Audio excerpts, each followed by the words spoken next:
Thank you, Mr. Chairman, and Ranking Member Shaheen for holding this hearing.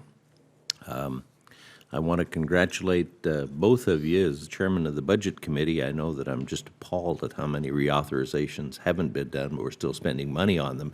You're taking a forward look, getting ready to have this reauthorized in a timely manner so that the program can continue without either violating the budget and knowing where the funding is going to come from. I've been really pleased with the successes of SBIR and STTR and how they work together. We've had some good successes in Wyoming. I do an inventors conference once a year in Wyoming where we invite people in that have an idea or are hoping they can learn how to have an idea. And we even go through the patent process, but we go through the SBIR process so that they can take a look if they need to build prototypes or do something like that.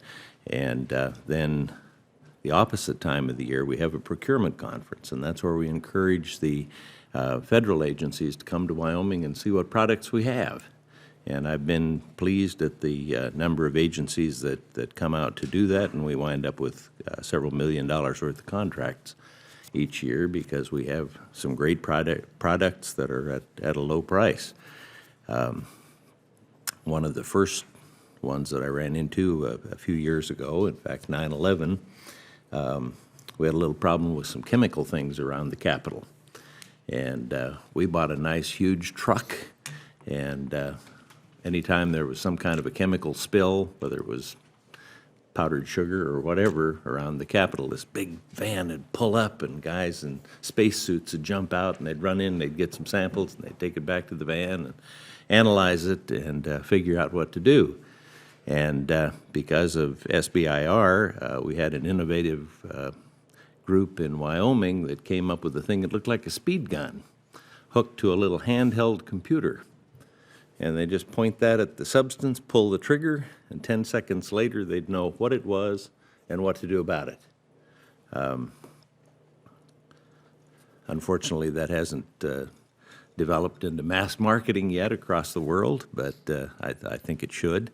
But it's just one example of a number of things where a little bit of encouragement helps. Big companies can get some special credits for their research and development, but small companies don't have that.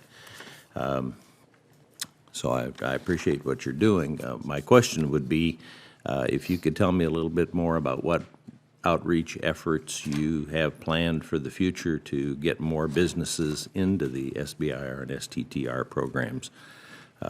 What have you found to be successful outreach programs?